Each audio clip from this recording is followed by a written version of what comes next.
untuk kegiatan Pemprov Kalsel verifikasi data non-ASN yang dilakukan oleh tim, ada 5 tim Pokja. Yang pertama dari BKD Pemprov Kalsel dan tim juga berikutnya dari Biro Organisasi, yang selanjutnya dari BPKAD, Bapeda, dan Inspektorat. Jadi kami semuanya mendata yang ada pegawai ASN yang di lingkup Pemprov Kalsel yang masih bekerja sekarang. Yang kami potret ini untuk melihat keberadaan yang bersangkutan. Yang pertama, melihat apakah yang bersangkutan masih bekerja di Pemprov Kalsel. Yang kedua, apakah yang bersangkutan sudah meninggal dunia atau berhenti, dan lain-lain. Termasuk juga yang kita potret di sana terkait penilaian kinerja dari pimpinan SKPD unit kerja masing-masing. Jadi itu yang kita potret. Jadi nanti hasil ini nanti akan kita olah data oleh tim bersama. Nanti akan kita masukkan kriteria-kriteria. Yang pertama mungkin menyesuaikan dengan tahun masa kerjanya, berapa sudah bekerja di Pemprov Kalsel, yang ada yang 10 tahun, ada yang sudah masuk database sebelumnya, ada yang 5 tahun, bahkan ada yang ke bawah. Itu yang kita potret. Jadi tujuan kita hanya memotret saja. Ini kita sampaikan, kita olah data, kita sampaikan ke pimpinan untuk pengambilan kebijakan ke depannya.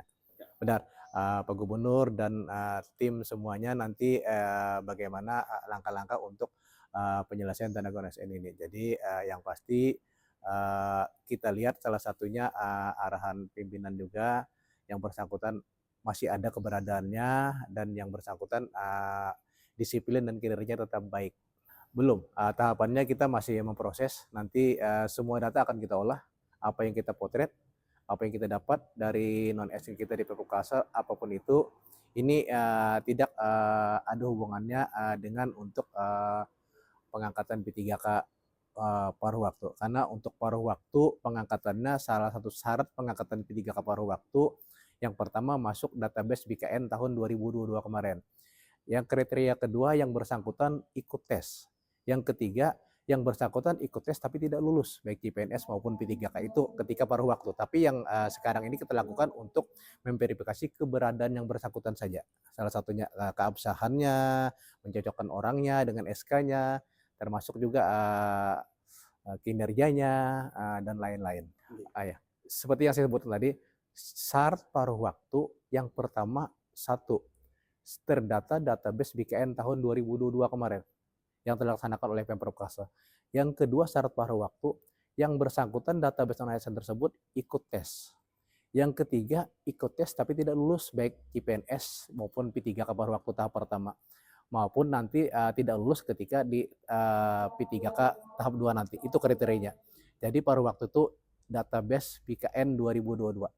Paruh waktu nanti akan ada NIP dari BKN yang kita usulkan.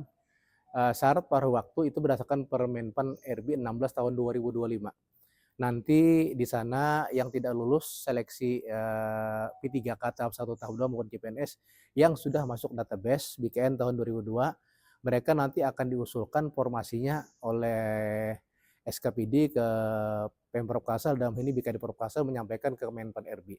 Kemenpan RB nanti akan menetapkan formasi untuk paruh waktu.